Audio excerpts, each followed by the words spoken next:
시청자 여러분 안녕하십니까? 출발 성공 투자 후반부 이어갑니다. 온인주입니다. 안녕하세요. 이혜은입니다. 지난 금요일 미국 증시 엔비디아를 필두로 큰 폭의 낙폭을 경험했습니다. 글로벌 원샷 함께 보시죠. 다우존스 지수만 겨우 버텼다라고 표현하는 것이 맞겠습니다. 0.56% 상승으로 일단 금융주를 등에 업고 상승이 나왔던 다우존스 지수였지만 나스닥 지수가 2% 넘게 빠지면서 S&P 500 지수, 나스닥 지수 모두 큰 낙폭을 맞이했습니다. 특히 성장수를 중심으로 매도세가 굉장히 격화됐는데 여기에는 엔비디아의 낙폭이 굉장히 크게 작용을 했습니다. 아무래도 SMCI가 그동안 발표오던 실적 예비치를 발표하지 않겠다라고 발표한데 영향을 받은 걸로 풀이가 되는데요. 이에 매그니피센트 7 종목들의 주간 시총이 9,650억 달러나 증발했다라는 소식도 함께 들려왔습니다. 이스라엘과 이란을 둘러싼 중동 지역의 리스크의 경우에는 주말 사이에 더 큰 확전으로 이어지진 않았습니다. 금요일 WTI 원유 선물은 82달러 선에서 마무리하는 모습을 보여줬는데 일단 유가는 큰 요동치는 모습을 보여주지는 않을 걸로 일단 시장에서는 전망을 하고 있습니다. 굴스비 총재의 발언도 함께 체크를 해보면요. 파월 의장의 복심이라고 불리는 인물입니다. 인플레이션이 현재 정체기를 겪고 있고 한 달만 인플레이션 수치가 높게 나온다라고 한다면 크게 의미부여를 할 것은 없겠으나 3달 연속 나오고 있다는 것은 문제가 있다. 따라서 인하에 시간이 좀 필요할 것 같다라는 이야기를 내놨습니다. 시장에 역시 하방 압력으로 작용할 수밖에 없었고요. 아무래도 중동발 리스크가 좀 불거지다 보니까 금 가격은 사상 최고치를 또 한 번 경신을 해냈습니다. 2,413달러까지 터치를 했다가 현재는 2,390달러 선에서 거래가 되고 있는 모습이고요. 반감기를 맞이한 비트코인은 64,000달러 선에서 거래되면서 일단 반감기를 맞이한 이후에 큰 폭의 가격 상승은 아직까지는 나오고 있지 않습니다. 이번 주에는 빅테크 4곳이 실적 발표를 하고요. 나아가서 PC 물가지표까지도 함께 대기를 하고 있는 상황입니다. 국내 기업 중에서는 SK하이닉스가 25일 실적 발표 앞두고 있는 만큼 이번 주에는 실적과 물가지표가 또 하나의 커다란 기둥이 될 것으로 보이는데요. 애플과 테슬라의 경우에는 연중 저점을 경신하고 있는 모습입니다.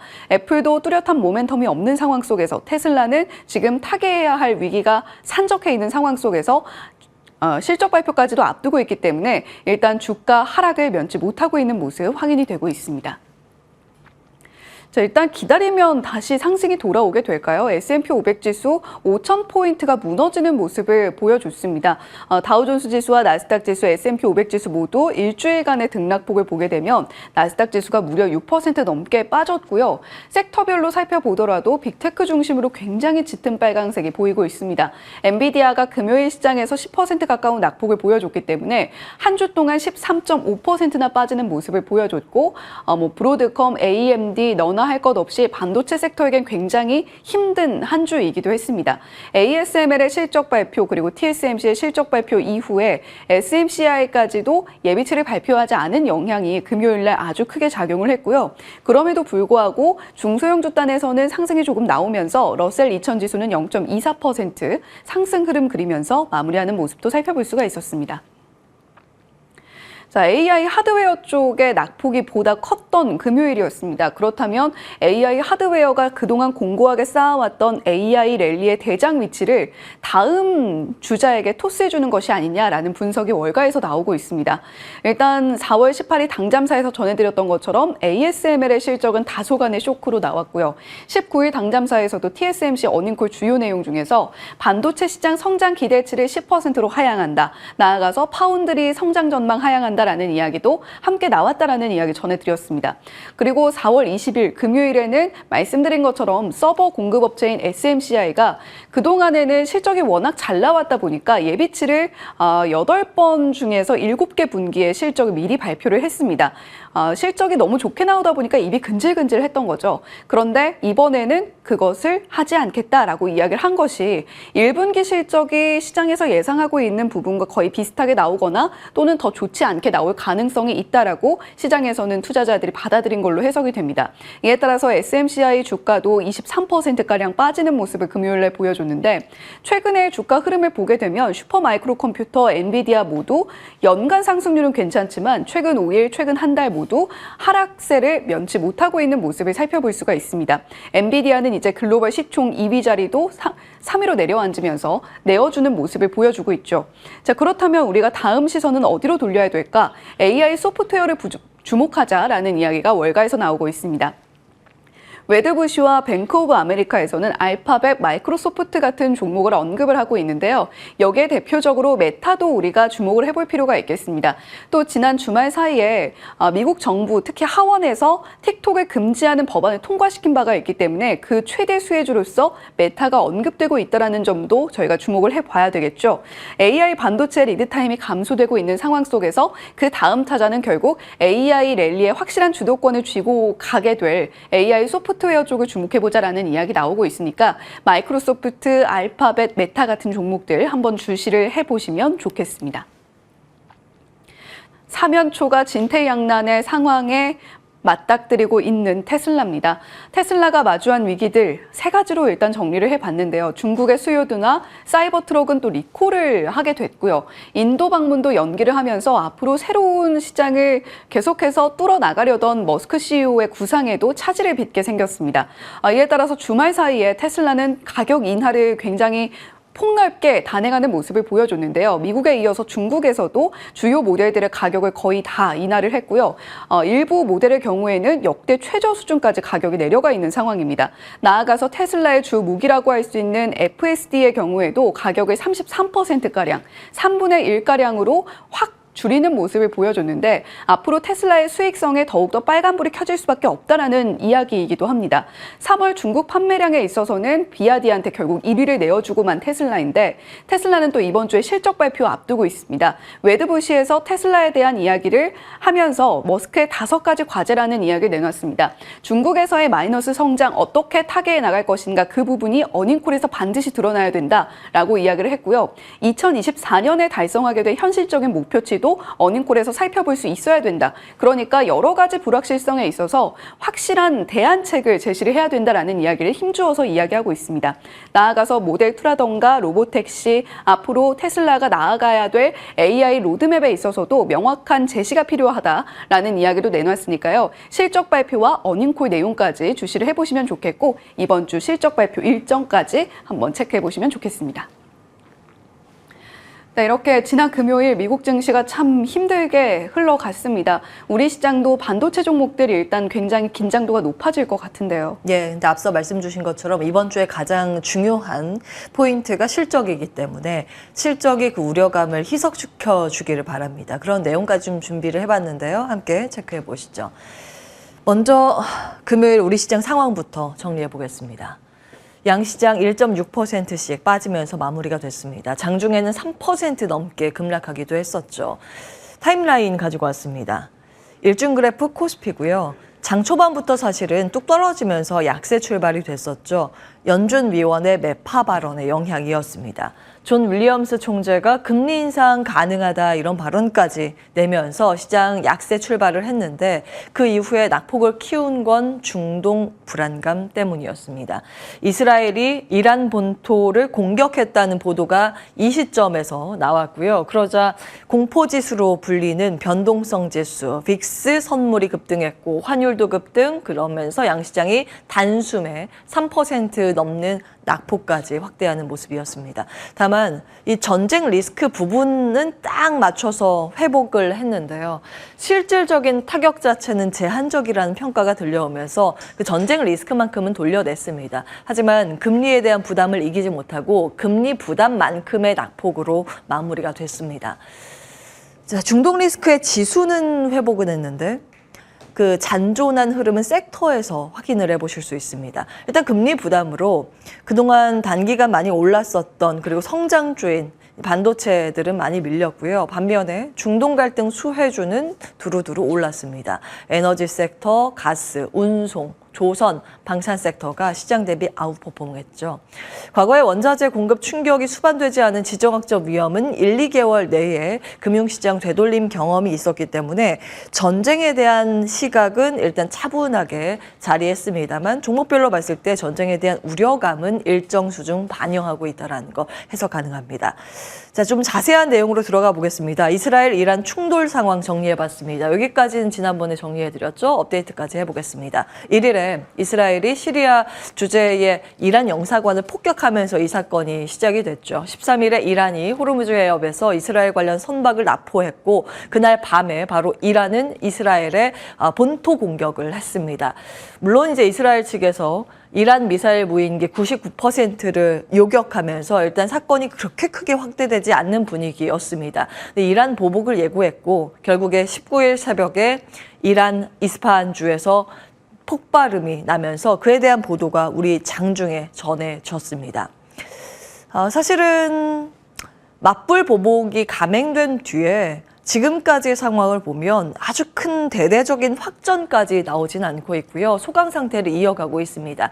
그래서 즉각적인 확전 가능성을 낮췄지만 불문율이 깨졌죠. 게임의 규칙이라고 할 수 있는 그림자 전쟁의 분분율이 깨지게 됐습니다. 그동안은 대리전 양상이 됐든 앞으로 이제 나서지 않는 전면전까지는 가지 않았고 본토 타격을 하지 않는 금기율은 있었습니다. 그런데 그것이 이번에 깨졌기 때문에 중동 정세 새 국면에 접어들었다는 평가가 대다수 차지하고 있습니다. 자, 앞서서 말씀드린 이번에 폭발음이 난 이스파한에 대해서 좀 자세히 들여다볼 필요가 있겠는데요. 왜 이곳인가? 굉장히 중요한 부분입니다. 세기의 원자로가 이곳에 위치해 있고 이스파한 원자력 기술센터도 위치해 있습니다. 핵의 굉장히 중요한 지점이죠. 최근 보안 문제로 핵시설 일부 폐쇄가 됐는데 2020년부터 쭉 보면 폭발 사건들이 쭉 있어 왔습니다. 그리고 작년 1월에 이스파한 드론 공격 사건이 있었는데 그 배후는 이스라엘로 추정됩니다. 자, 이번에 보면 이 이스파한의 폭발음이 나면서 이스라엘이 공격했다라는 보도가 나오고 있죠. 그런데 이스라엘은 관련해서 언급할 것이 없다. 아직까지 미온적인 태도를 일관하고 있는 상황이고요. 이란은 여기에 이제 폭발음이 났지만 핵시설에 피해가 없다라고 밝히면서 사태가 일단락되는 국면까지 지금은 나오고 있습니다. 아직은 여러 가지 내용은 엇갈리고 진실 공방은 이어지고 있는데요. 시장은 이 가능성도 염두에 두고 있습니다. 여기 실제 핵시설 타격을 받았으나 이란이 부인하고 있을 가능성도 배제할 수 없다라는 논리입니다. 타격을 성공했다라고 한다면 이스라엘과 이란의 전력 차이가 사실은 이제 드러난 거기 때문에 이걸 인정하기는 쉽지 않은 그런 부분이 있고요. 타격 만약에 실패했다고 하더라도 관련해서 핵시설은 또 부인해야 하기 때문에 이걸 수면 위로 끄집어낼 리스크를 가지고 갈 필요는 없을 겁니다. 과거에 과수원 작전 사례를 살펴보실 필요가 있는데요. 2007년 9월에 있었습니다. 이스라엘이 시리아가 건설 중이던 핵시설을 당시에 폭격한 사건이 있었죠. 이 당시에 이스라엘, 시리아 모두 표면적으로는 이 내용에 대해서 다 부인을 했었습니다. 근데 2018년 한참 이제 시간이 10년 이후에 지나서 이스라엘이 이걸 좀 인정하면서 이 사건이 세간에 알려지게 됐는데요. 당시에 이제 북한은 핵 기술을 이란은 10억 달러 자금을 지원한 것으로 결국에는 알려졌습니다. 핵시설에 대해서 부인을 하고 있다가 이게 수면 위로 드러나게 된 거죠. 그럼 앞으로 이 점을 좀 같이 생각을 했을 때 전개 시나리오는 세 가지로 나눠서 볼 수 있는데요. 여기에서 끝난다. 여론 진정을 위해서 피해 없음을 이란이 계속 강조하면 당연히 여기에서 지정적 리스크는 끝나게 됩니다. 이게 가장 금융시장 상황에서 좋은 시나리오이고 사실 두 번째 시나리오까지만 가더라도 과거의 과수원 작전 사례를 배제하고 보면 이것도 시장에 충격은 있을 테지만 이번에 이스라엘이 이란 핵시설 타격에 성공했다고 한다면 과수원 작전 사례를 볼 때 이란이 대응을 더 적극적으로 할 수 없다라는 시나리오까지 포함을 시키면 여기에서 어느 정도 점진적 해소 가능성이 있습니다. 그러니까 금융시장에 조금 더 도움이 될 만한 내용이죠. 다만 이걸 다 무시하고 전면적으로 더 강하게 나온다. 이것도 배제할 수 없습니다. 전쟁이라는 건 늘 예측을 할 수 없는 영역이기 때문에 가장 워스트 시나리오인데 세 번째까지 간다. 이런 것들 다 무시하고 최악의 시나리오로 간다. 그러면 유가는 배럴당 100달러 그냥 훌쩍 넘을 것이라는 내용입니다. 호르무즈 해협 봉쇄 가능성으로도 연결이 되는데 여기까지 가면 아시아권 타격이 크긴 합니다. 그래서 이제 봉쇄 영향력 제가 따로 정리를 해봤는데 그 세계 원유 교역의 3%, LNG 교역의 2%, 20% 영향을 줄 만한 해협 해협입니다. 굉장히 이제 작은 좁은 해협인데 우리나라에도 영향을 많이 줍니다. 원유하고 LNG 모두 아시아 쪽으로 가는 게 무려 70% 담당을 하고 있거든요. 그래서 만약에 이 시나리오까지 가게 된다면 아시아 경제와 금융시장 타격이 서구권보다 조금 더 클 가능성은 있습니다. 그 점을 염두에 두시고 계속해서 체크해 보실 필요는 있겠습니다. 다만 이렇게 전면적인 확전까지 가지 않는다면 우리는 어떤 걸 생각을 해야 할까요? 과거의 데이터들 정리해 보겠습니다. 과거 전쟁으로 인해서 주식시장은 얼마까지 빠졌을까요? 대부분 아주 큰 이벤트까지 되지 않는다면 어느 정도 시장의 약세 흐름을 야기했다가 금방 돌려냈습니다. 이벤트 발생 당일의 코스피 등락률, 이 주황색인가요? 이 분홍색은 이벤트 발생 후에 저점까지 코스피 최대 주가 하락률인데 아주 크지는 않았죠. 대부분 그렇습니다. 북한 미사일 발사, 시리아 폭격도 마찬가지고 그 이후에 오히려 시장이 더 많이 올랐기 때문에 이때는 이 흔들림이 매수의 기회로 작용을 했습니다. 지금 현재는 4.7%까지 밀려있는 상황입니다. 평균 6.7% 밀렸고 그 이후에 회복세가 굉장히 강하게 나왔기 때문에 확전 가능성이 크지 않다고 본다면 지금이 이제 시장에서는 기회를 주고 있는 것으로도 볼 수 있겠죠. 다만 9.11 테러, 이라크, 쿠웨이트 침공, 러시아 우크라이나 전쟁 당시에는 시장의 충격은 깊었습니다. 그래서 지금은 어느 지점 정도 와 있는지 가늠해 보는 게 굉장히 중요하겠죠. 그리고 조금 더 시계열을 늘려서 큰 그림으로 살펴보면 사실은 우리는 한 번도 위기 없는 연도를 보낸 적은 없습니다. 매해 위기를 찾자면 정말 많았죠. 이렇게 위기는 빈번했지만 시장이 진짜 반영한 위기는 빈번하진 않았습니다. 몇 차례 정도 있었죠. 다만 이제 지금 전쟁 리스크에 주목을 하게 되는 이유는 이란이라는 산유국이 엮여 있기 때문에 전쟁이 모두 시장에 큰 위기를 야기하지 않았지만 이 전쟁이 원자재 시장에 영향을 미치게 된다면 그 점은 이제 크게 반영이 되기 때문에 늘 염두에 두시면서 살펴보실 필요는 있겠고요. 자, 그러면 이렇게 불안할 땐 무엇을 주목해야 하는가? 삼성증권에선 이번 주 숫자에 주목해야 한다고 언급하고 있습니다. 대표적으로 이제 조선 섹터 숫자가 찍히기 시작하는 턴어라운드 국면에 진입을 한 쪽이고요. 이제는 슈퍼사이클 진입 이후에 추가적인 AI 모멘텀까지 붙어가면서 더 큰 시세가 기대가 되는 쪽이 이제 전력이죠. 삼성증권 전력도 주목을 했고 실적 발표에서는 아무래도 대표 수출 기업 환율에 대한 포인트로 잡았을 때 자동차와 화장품, 미용기기, 음식료 쪽을 이야기하고 있습니다. 내용 잘 참고해 보시기 바랍니다. 당잠사였습니다.